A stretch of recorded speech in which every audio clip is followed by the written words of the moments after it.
Hare Krishna. So, Shrimad Bhagavatam, Canto 1, Chapter 5. No, sorry, 7 and 8. What, is there a board?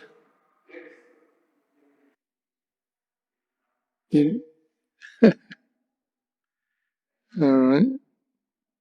Well, I'll just read through the 7th verse, and then we'll try responsive chanting on the 8th verse. So, Chapter 7. Tvam paryatan arka eva trilokim anascharo vayo ivatma shakshi paravares pramani dharmato vratai snatashame nunam alam vichakshava.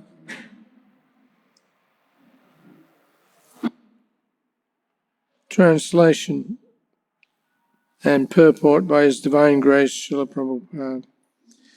Like the sun, your goodness can travel everywhere in the three worlds. And like the air, you can penetrate the internal region of everyone. As such, you are as good as the all-pervasive Supersoul.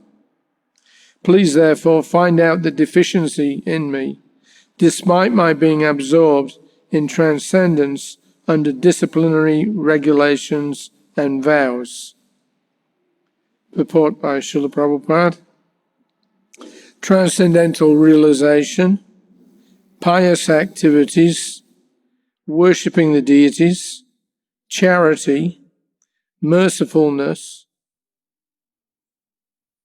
non-violence, and studying the scriptures under strict disciplinary regulations are all always helpful. So, Chapter 8, verse 8. Has everybody got either on their iPhone or... It's not written up anyway. They don't do that anymore here. Okay, well, let's try it. So, text 8. Sri Narada Uvacha Bhavata Nudita Prayam Yasho Bhagavato Malam Yenaivaso Na Tushita Manye Tad Darshanam Kilam Sri Narada Uvacha Bhavatu Nudita Prayam Yasho Bhagavato Malam Yenaivaso Natusheta. So we'll do that one again. Yenaivaso Natusheta Manyeta Darshanam Kilim Sri Narada Uvacha Bhavata Nudita Prayam Yasho Bhagavato Malam Yenaivaso Natusheta Manyeta Darshanam Kilam.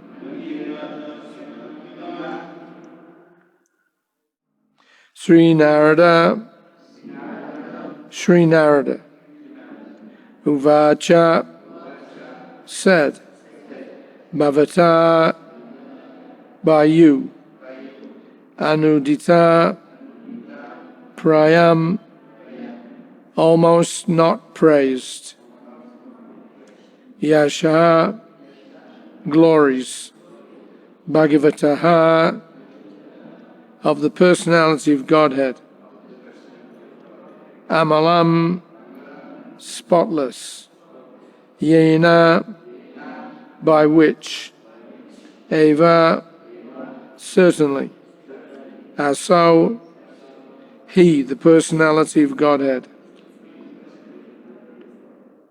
na, does not, tusyeta, be pleased, manye, I think, that, darshanam, philosophy, kilam, inferior. Sri Narada said, you have not actually broadcast the sublime and spotless glories of the personality of Godhead. That philosophy which does not satisfy the transcendental senses of the Lord is considered worthless. I'll just read that one more time. Sri Narada said, you have not actually broadcast the sublime and spotless glories of the personality of Godhead. That philosophy which does not satisfy the transcendental senses of the Lord is considered worthless. Purport. The eternal relation of an individual soul with the Supreme Soul personality of Godhead is constitutionally one of being the eternal servitor of the eternal Master.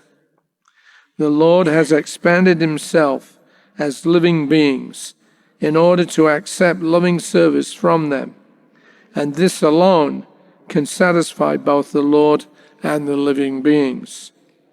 Such a scholar as Vyasadeva has completed many expansions of the Vedic literatures, ending with Vedanta philosophy, but none of them have been written directly glorifying the personality of Godhead. Dry philosophical speculations, even on the transcendental subject of the Absolute, have very little attraction without directly dealing with the glorification of the Lord.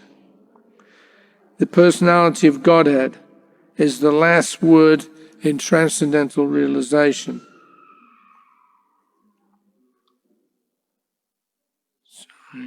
The Absolute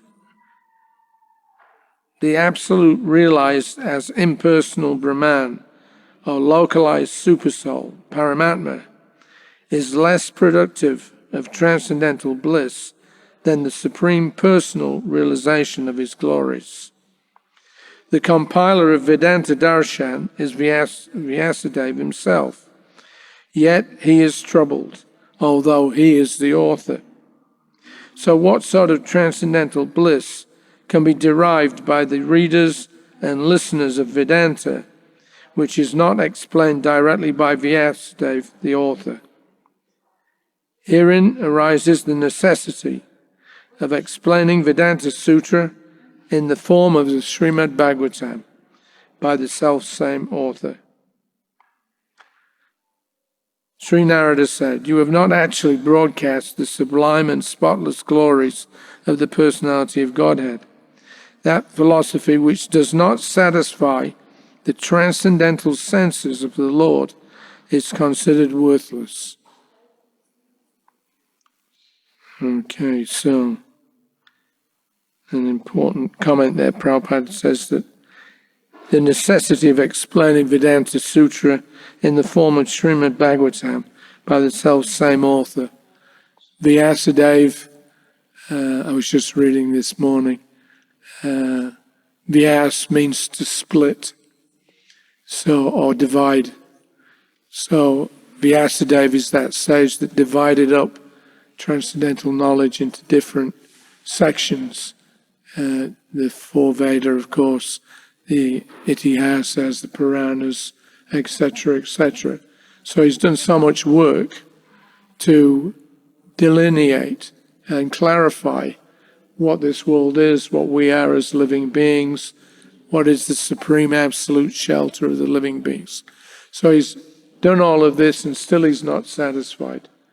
But he can't quite put his finger on the problem.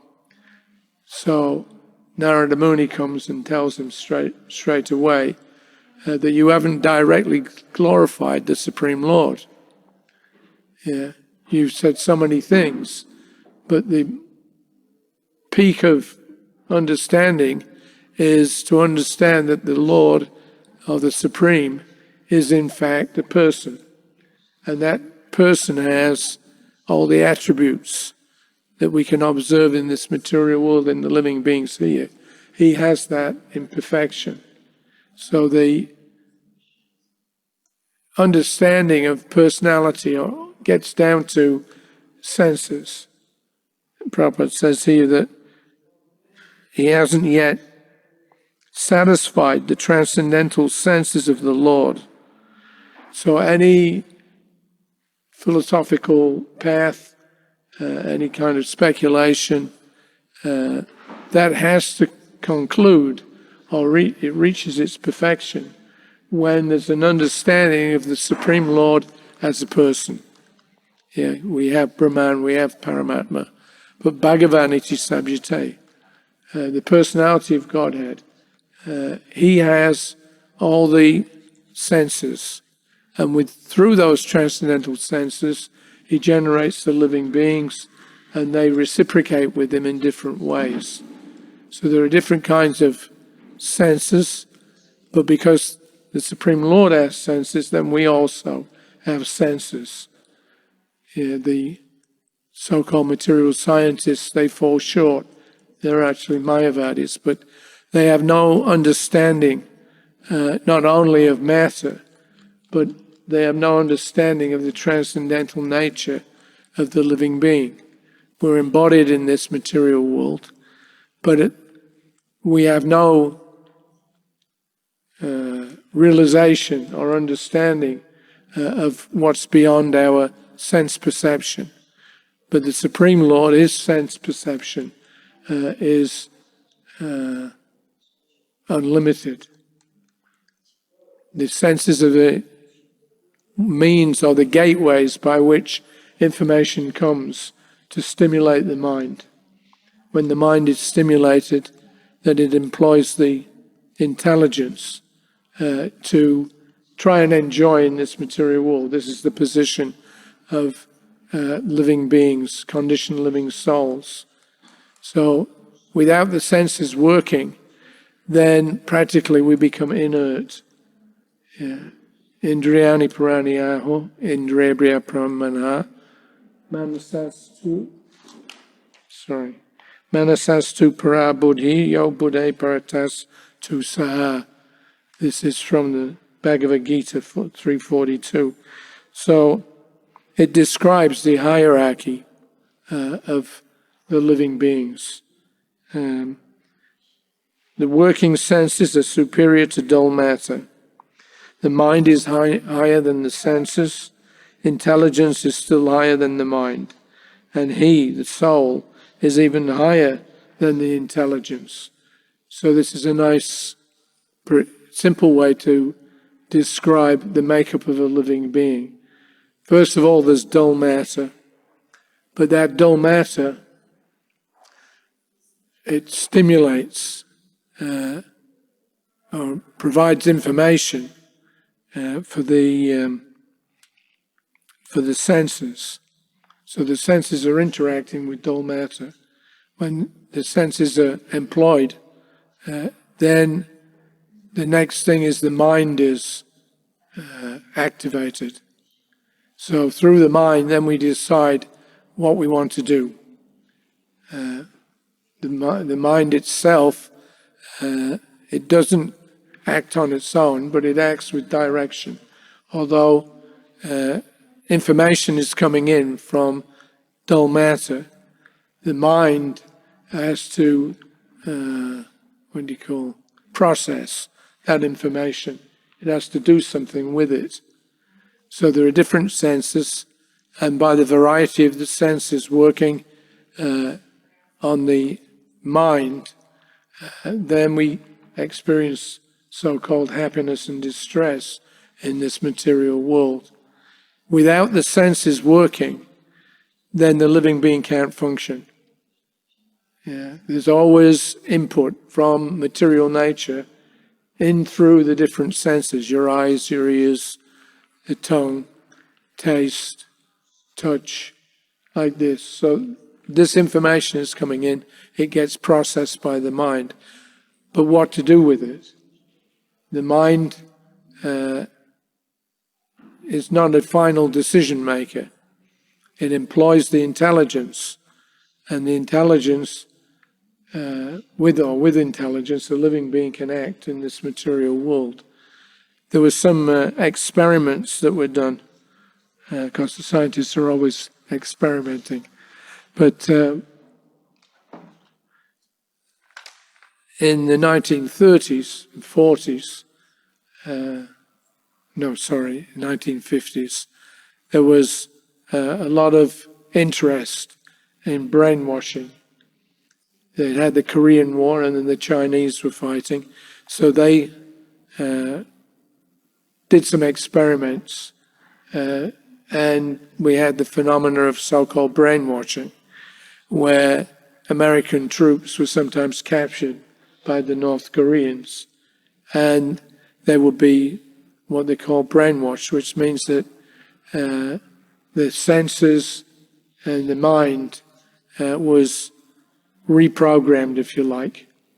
And then these men were put up on the TV that this man was formerly an American, now he's in favor of North Korea, like this.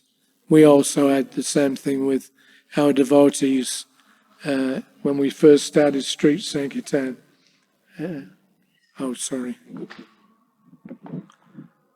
We were accused by the parents that the Krishna consciousness movement is brainwashing our children.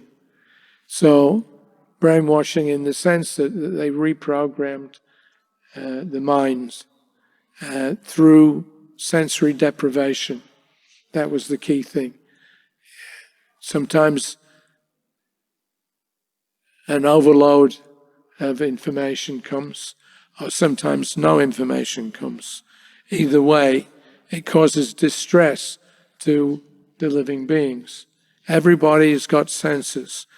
According to the Mahabharata, every living being has the 5 main senses. And I think, who was it? The associate of Dr. Bose in Calcutta. He did some experiments on plants. So one of the experiments was that a particular plant was planted in a greenhouse. There was a box of plants on one side and another box on the other side.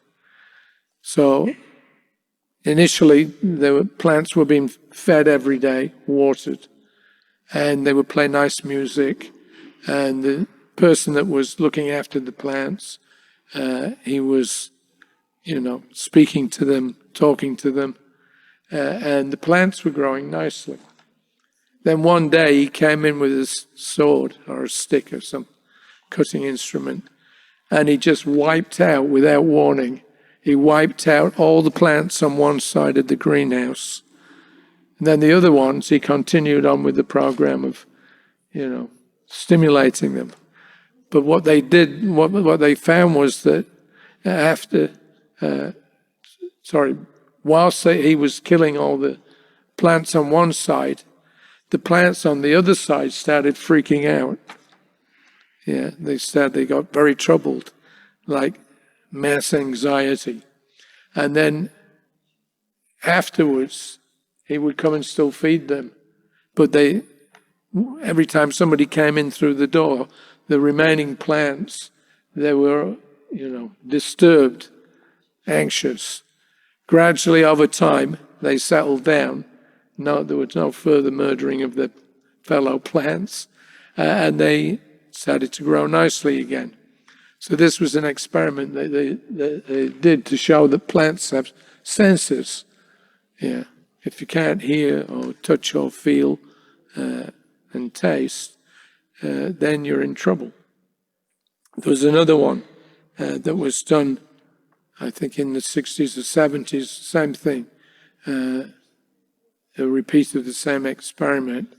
except with trees, instead of a small planted living entity. They found that when they set forth a particular kind of bug that eats these trees, so as soon as the tree detected that there was these bugs coming and attacking, so then they immediately started to secrete this sap, a particular kind of sap, which would be distasteful to the ants, and so the ants would avoid it. So it's a clear case of the trees defending themselves. There's some sense that this is an enemy, and responded by producing this particular kind of sap. But then, to their surprise, they found that not only did the tree that was being attacked produce this sap, but all the trees in a certain periphery, they all, in response, also started producing the same sap, although they were not being attacked by the ants. So these are indications. The trees have consciousness. They can understand what's going on, albeit in a crude way. But all plants have these senses by which they gather information, and then by which they respond or interact with the material elements. So in that way then, the Mahabharata also, there's some description there that every living being has senses. And with those senses, then they're interacting with the sense objects. So here it's saying in the verse there that he's trying to please the transcendental senses of the Supreme Lord. So we cannot function without the senses being in good order. If the senses are not functioning properly, it becomes impossible to act. So that's not just a material phenomena. Of course, the Mayavadis, they, realizing that this material world is a horrible place, a disturbed place, then they deny the existence of the Supreme Lord. They deny the existence of the material elements, the existence of individual living beings. They want to make everything all one. They want to stop the functioning of the senses. That's their idea. Yeah. They realize, or they perceive, that problems and distress come from material nature acting on the senses acting on the mind acting on the intellect. So their idea of attaining bliss, which means not being disturbed anymore in so many different ways. So their idea is that you bring yourself to a point of neutrality where the senses no longer can disturb. And then with that, then you merge with the undifferentiated Brahman. But there's no question of personality. In the Mayavadi philosophy, what they're doing is denying the personality of Godhead as senses.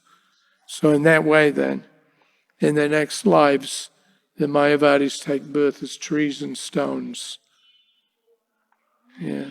Because as a stone, practically speaking, there's no stimulus for the senses. There's no sensory activity. Barely. Same with trees, of course they have some. But not being able to act through the senses, there's no question of getting any happiness. Pursuit of happiness is the business of human life especially, but all living beings. We're all looking for happiness, but we're not getting it.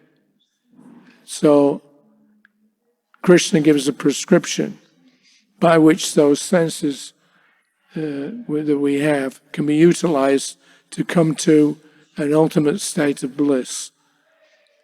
Manmana bhavamad bhakto majajim nam namaskaru. Manmana, think of me. Because Krishna is a transcendental person, he has transcendental senses. And he invites the living beings to engage their senses with his senses. And by doing so, they begin to experience transcendental bliss. And once that becomes firmly fixed, Manmano, Krishna says, think of me. This is the solution to the problems of the world. Everybody's being driven by the contact of their senses with dull matter. So, if you want to go beyond that, if you want to come to the platform of real happiness, then we have to engage or do practical service, engaging our senses with the senses of the Supreme Lord. As soon as that's attained, then you become fixed. When there's a reciprocation between the living beings through their senses with the Supreme Living Being through his senses, then you have the state of perpetual bliss, Ananda. So in that way then, so far, Vyasadeva has not yet described the transcendental leelas and pastimes. And that's what's missing. That's why he's feeling a bit incomplete. He's written down all the rest of the Vedic knowledge, highly technical, volumes and volumes, different subject matters, and ultimately culminating in Vedanta Sutra. But he has not got to the point of activity in spiritual life. So that, therefore, Narada's come to tell him now that this is your mistake. You have not glorified the transcendental senses and the activities of the Supreme Personality of Godhead. So there were some experiments actually done in the 60s and again in 2008. Some university lecturers, they were experimenting to see what happens when your senses are malfunctioning or not functioning at all. So they did these, it's quite interesting. They did these experiments whereby they prevented the senses from any contact with dull matter, with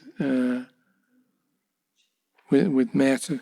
So what they did was that they got a few students and they put them in soundproof rooms, and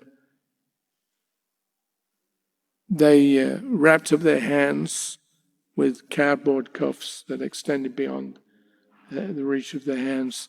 They blocked off the sound.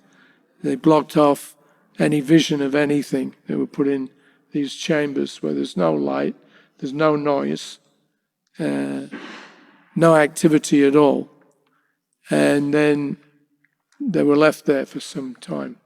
So what happened was that within a few hours, the students became, it says here, acutely restless just after a couple of hours of sensory deprivation. They started to crave stimulation, talking, singing, or reciting poetry to themselves to break the monotony. Many of them became anxious or highly emotional. Their mental performance suffered too, struggling with arithmetic and word association tests. So this was practically within an hour or two of having their senses, deprived of contact with matter. Then a further symptom was that they experienced hallucinations. And these would often start with points of light lines or shapes, eventually evolving into bizarre scenes, such as seeing squirrels marching with sacks over their shoulders, or processions of eyeglasses proceeding down a street. They had no control over what they saw. One man saw only dogs, another babies. So these are all bizarre phenomena coming from the mind.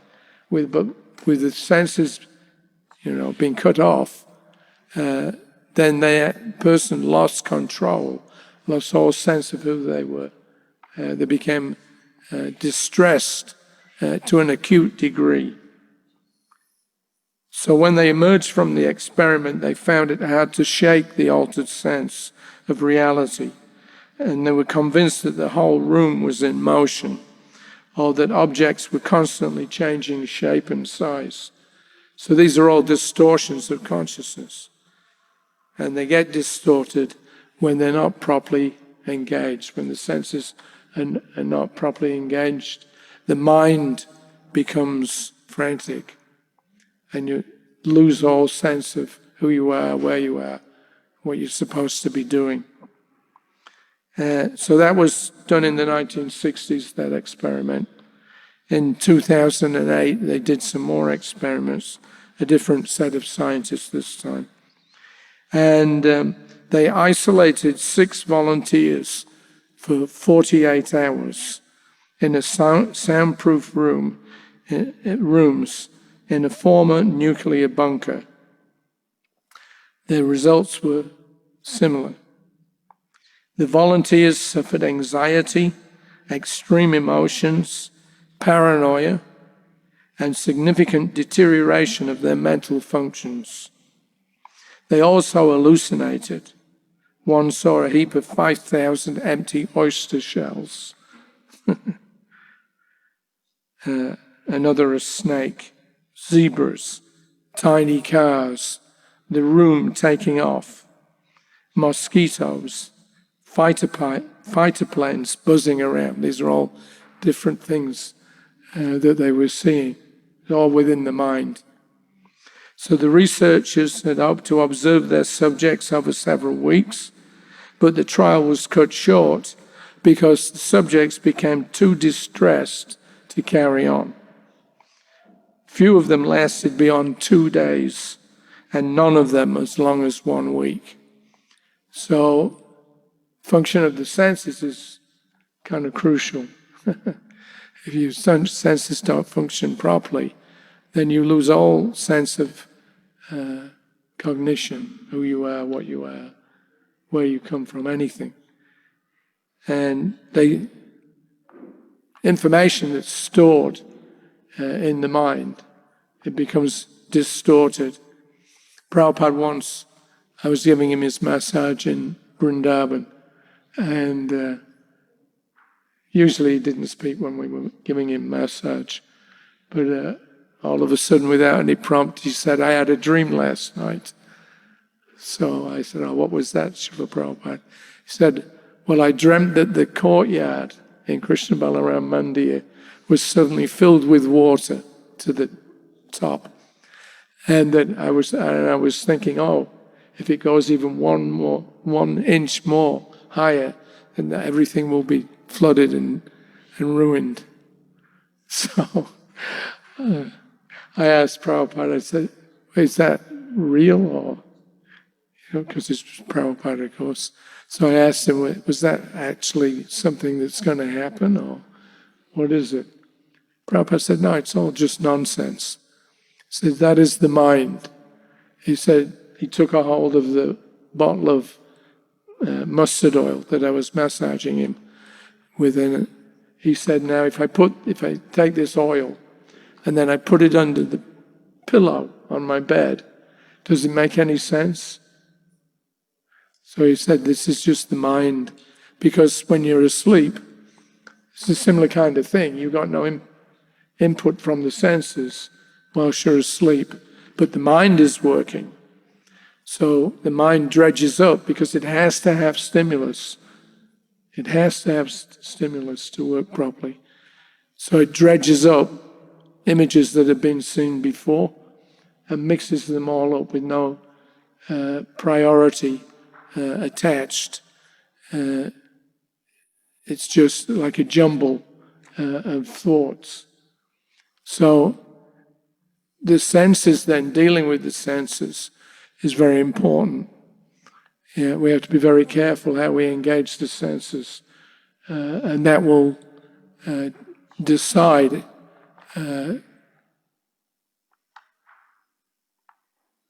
that will give us a priority on how to bring the mind to this point. Manmana bhavamad bhakto. Think of Krishna. There are some people that have been subjected to extremes of sensory deprivation. One lady was captured as a spy. She was put in a solitary confinement for 10 years. So when they finally let her out, they interviewed her, and she was more or less functioning okay, even after 10 years alone in solitary confinement.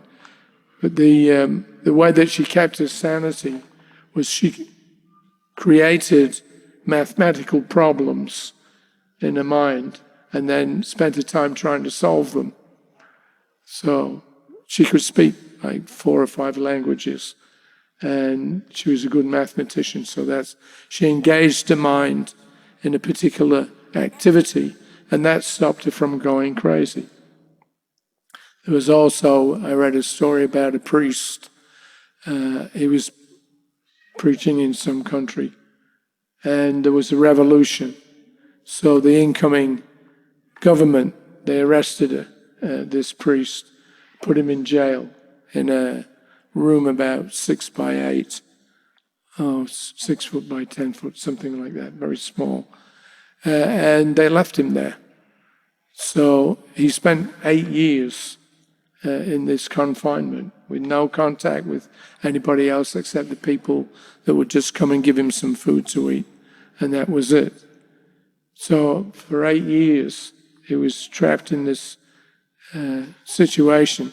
Then that government, got thrown out. Another government came in, so they released him, and they were surprised. He was smiling, he was happy, and they asked him, "How is it that you're okay?" Practically speaking, anybody that gets put in solitary confinement, they go crazy.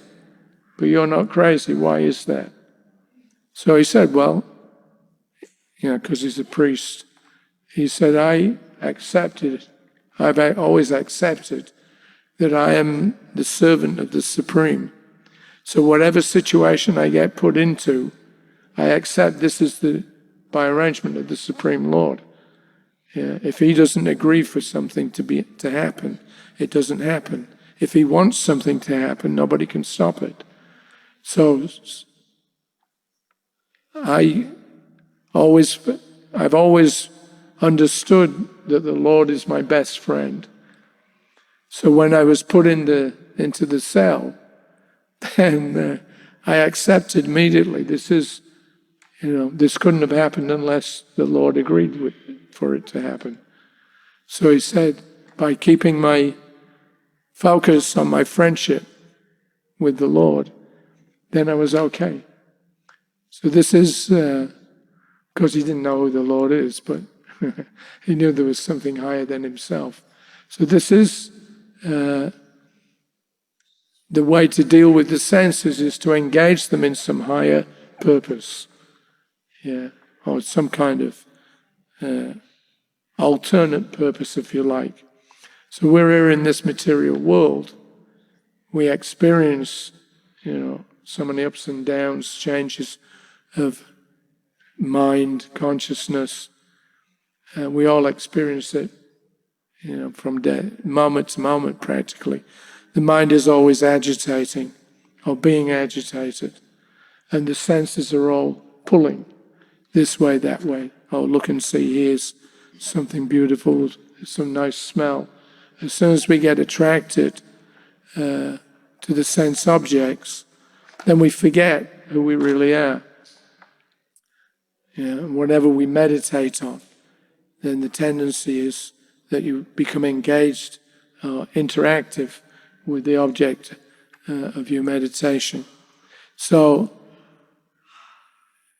the material world as a whole, it's designed by Krishna to facilitate this rebellious living beings to come back to proper consciousness.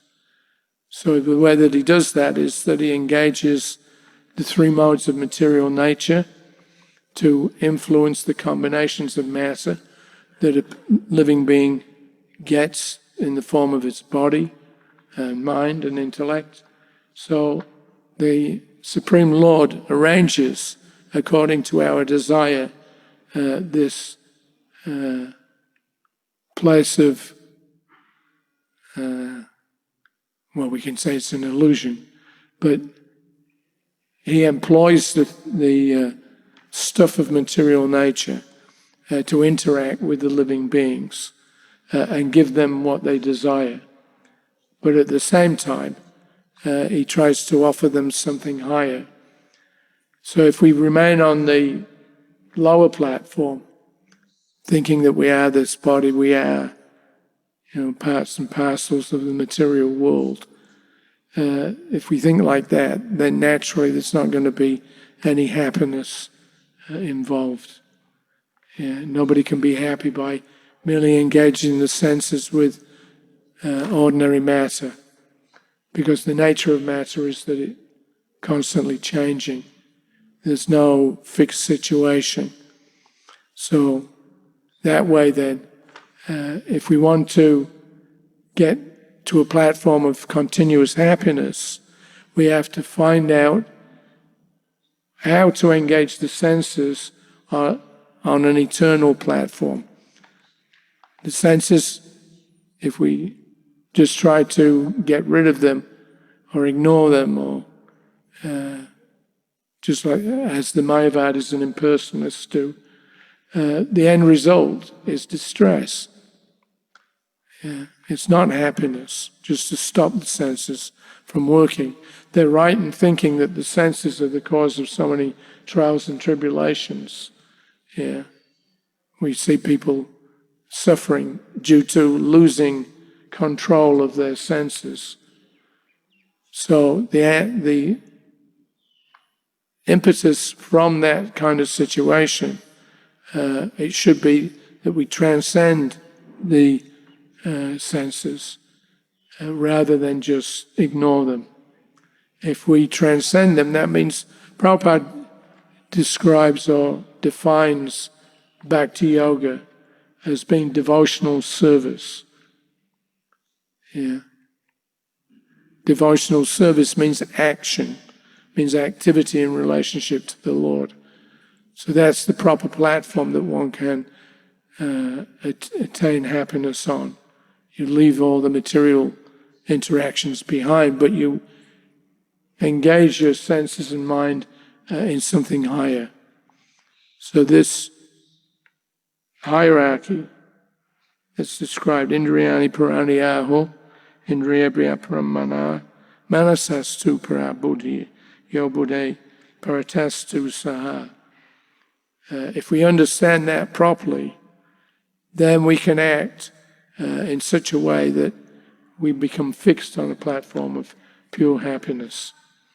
When we understand how the material world is working, this hierarchy of hierarchical arrangement, then instead of pointing our attention to something lower, we can point it to something higher.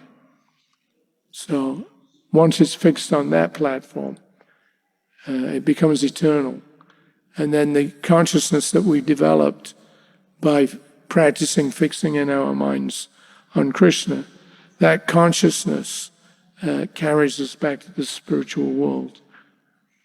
So Krishna consciousness movement, understanding that the Supreme Lord is a fully conscious living being, and has all the sensual attributes that we see in ordinary living beings in this material world. So, there's a comment there by Prabhupada. Devotees worship Rishikesh. This is one of the names that Krishna addresses Arjuna, I think in the first chapter of the Bhagavad Gita, verse 15 or something. But he tells him Rishikesh, he calls him Rishikesh. So Rishikesh means the master of the senses. So the ultimate goal then is to engage our senses in relationship to the Supreme Lord's senses. When we do that, then we're fully fixed. We're not disturbed by the movements of matter anymore. There's no more birth and death for a devotee. It's all the same, because he's enjoying his relationship with Krishna. So a pure devotee, they're not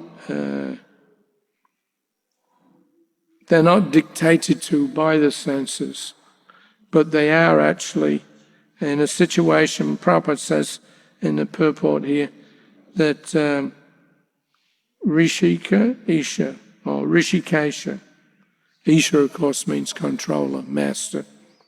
So Krishna, the Lord, who directs the senses of the devotees, that's Rishikesh. So the Lord, situated in the hearts of all living entities, directs their senses. So ordinary living beings also, their sensual stimulation and transference from one material situation to another, anywhere in the universe. So everybody has that, or is under the control of the Lord, because he's within the heart of every living being. But in the case of a pure devotee, Prabhupada says, he directly controls the senses. So Krishna, he permits the living beings to have what they want, but he doesn't directly engage with them. Yeah, he has other means with which to give the living beings what they want. But with the pure devotees, he personally controls their senses as well as his own.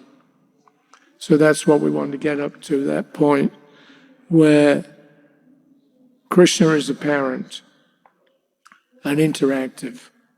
So we can worship the Lord, we can think of the Lord, we can practice devotional service to the Lord in different ways and means. Manoratena sati. Prabhupada used to quote that verse a lot. Mano, the mind. It's like the pivotal point. So the emphasis is always keep your mind engaged. If we keep the mind engaged in Krishna's service, then this transference of responsibility comes about, where Krishna takes direct control of his devotees. Okay, I'm going to finish at this point. Does anybody have any questions or comments? We engage in our senses in the service of the Lord, but when we leave the body at that time,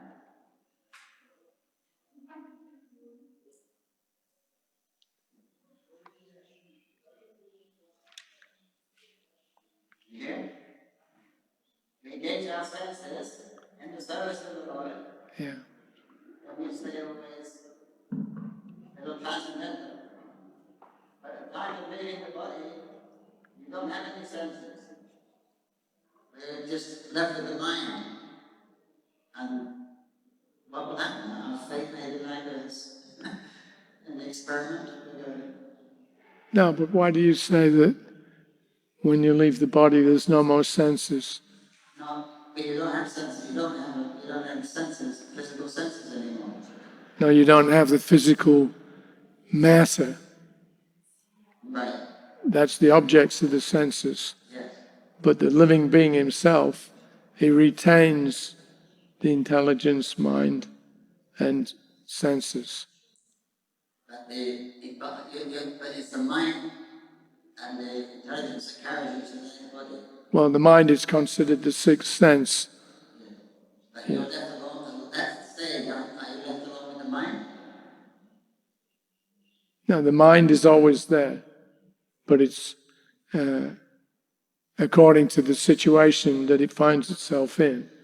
Then it performs certain activities, and you get a body which will support. You have your desires. The desires are within the mind. The senses interact with the sense objects, and then you can operate in the material world. But in between, firstly, you're just with the mind, intelligence. That's the subtle body which takes you to the. So that you have no, there's no other senses to use. Well, We're just left alone with the mind. it's not just the mind, the senses are always there. We have a spiritual body. So even though we might look like we're situated in this material body, but even the material body of a pure devotee, it deteriorates and follows the same patterns as those for ordinary living beings. But the senses, the mind, the intellect of a pure devotee, they're engaged in spiritual practice and activity, interactions. So we don't lose that. It's not like there's some kind of a void position where the senses are neither in the material form or spiritual form. The senses are part of the material, the senses are ultimately, as the mind is, part of the transcendental nature. When you come into the material world, instead of getting your happiness from Krishna and being engaged in Krishna's activities, leelas, you come into the material world, that part gets covered over. You forget that. But you still have to act. You still have to, the starting point for any living being is the spiritual world. We've all come from there. So whatever we had in the spiritual world, senses, mind, and intellect, that just gets covered over. In the material world, then, because the forms that we have, spiritual forms that we have in the spiritual world, are according to how we would like to serve Krishna. And he fulfills that desire. Somebody becomes a servant, somebody becomes a gopi, somebody becomes a parent, whatever. In the leelas, the rasas, then we have a perfected form there. If we come to the material world, we don't lose that, but it just gets covered over. So the idea of transmigrating from one body to another, or one species to another, whatever, that's due to forgetfulness, but it's not due to a lack. Yeah, we're not lacking senses in the spiritual world; it's already there. But in the material world, we are obliged by the modes of material nature and by what Sadaputa used to call the stuff of matter, the stuff of the universe. So that requirement that a living being has, it's fulfilled by generation of new forms. So you travel from one form to another, but at no point do you lose what you are. Yeah, it only appears that way. What you are is an eternal living being engaged in, pastimes of enjoyment. So take Krishna out of the picture. It doesn't mean that we lose what we are. Our forms are actually eternal. But in the material world, we use the material energy, to fulfill certain purposes and to receive, reactions for those purposes that are deemed to be harmful to other living beings. So you take everything, you take your desires and your karma. You take karma and karma. Karma. K-A-M-A. You take your karma and karma. Your desire and your, the results of your activities. That propels you on in the material world. But the nature of the soul is fixed. You don't lose your senses just because they're not acting through matter. We don't lose the spiritual senses, but now that cover, we forget them now. We identify with the external senses. So that's the meaning we have to. I'm in relation to the students' experiment, where they go crazy if you feel deprived of those senses. And so all we know now is the material senses. And this, we don't understand our spiritual senses. So we're identifying with the material senses. So when the body's taken away, we don't have that. We just left the mind, isn't it? It's something the spiritual senses suddenly kick in and she'll give you a But the senses are always present, whether they're acting or, temporarily suspended. But the senses are always there. And as soon as you get into another body... Maybe you can't use those senses, can you? Huh? You can't use the senses. You have no medium to express your sense. Why not? You don't have a body. You're in the subtle body, in the mind and intelligence. It takes you from one body to another. It's just, when the soul transmigrates, then he's immediately awarded a new material body. But the senses and the mind that he had in his previous body are retained. The senses are working under control of the mind. The subtle body of a living being is not just mind and intelligence, it's the senses also, but the senses are inert for some time, but not permanently. But being inert doesn't mean it's not there. They're just not acting.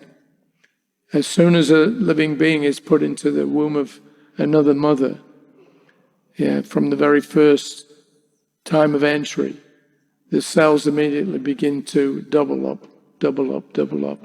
Within 2 or 3 months, you've got a perfectly formed, let's say, human, but not yet able to act independently.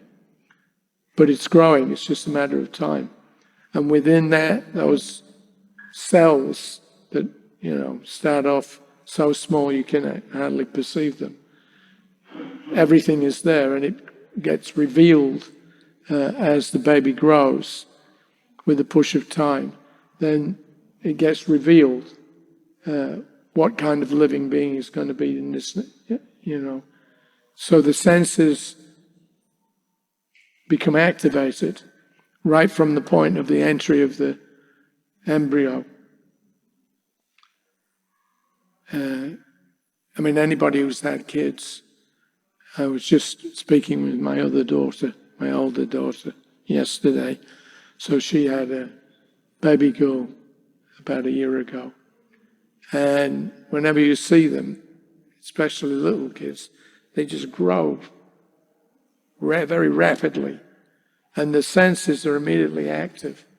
Of course, up until the 7th month in the womb, there's no display of consciousness. But from the 7th month onwards, the baby, actually starts displaying activity. You can see they're breathing, they've got their hands, little tiny fingers, fingernails, everything's there. So they're just, it's a question of time. When they're born, very rapidly, their sensual activity is displayed. So they've always had the senses before even entering into the womb. They're just not able to act. So they're put into a kind of stage of, Prabhupada describes it as like a sleep. You go to, you die, you go to sleep, you wake up in another body. So the senses are an essential part of the spiritual form. So they're not lost, they don't, the living being doesn't have to wait to get his senses from contact with material nature. He already has it. And conditioned souls, of course, they have so many repeated births and deaths. So there's an accumulation of matter and reactions that they have to, or that becomes manifest when they become a little independent. But just because you can't see them, and it's like the soul transmigrates to another mother's womb. So that for the first initial period in the womb, they're unconscious. The body's growing rapidly, and all the senses with it, the eye, the eyes, the nose, the ears, everything is there in there. But they're not able to use it until they're woken up. So at a certain point, they do start to wake up. And let's say, I read a story about pregnant women. So with the babies in the womb, at a certain point, the babies can hear what's going on outside. That's why in India, it's traditional. All the pregnant women, they come to the temple and they hear the kirtan, they hear the bells. So this creates some input through their senses, even though they're within the womb. And then when they come out of the womb, when they hear that sound, immediately they're alert. What's that? I heard it before. They found that in the West, pregnant women, because generally they're not working, they're at home. So they have on the TV these midday dramas, soapbox. Yeah, I think they call them a soapbox opera. So they have these dramas. So women that have nothing to do, they sit and they watch the telly. So then they found that when the babies are born, because the mothers were regularly watching, particular shows, and those shows have musical background, some key tune that you can identify, or that, this show is coming on. So the babies, when they're born, when they hear the theme tune of some of these shows that the parents have been watching, the mother's been watching, immediately they become alert. They recognize it, because they can't express that they have, but from their, bodily reactions. So the point is that the senses are working even within the womb. There may be a dormant period, but at a certain point of development, the senses are allowed, to be utilized actively, consciously. Is that all right? We're supposed to finish at 9, sorry. All right. Sorry, but that's the end of the class. Srila Prabhupada Ki Jai.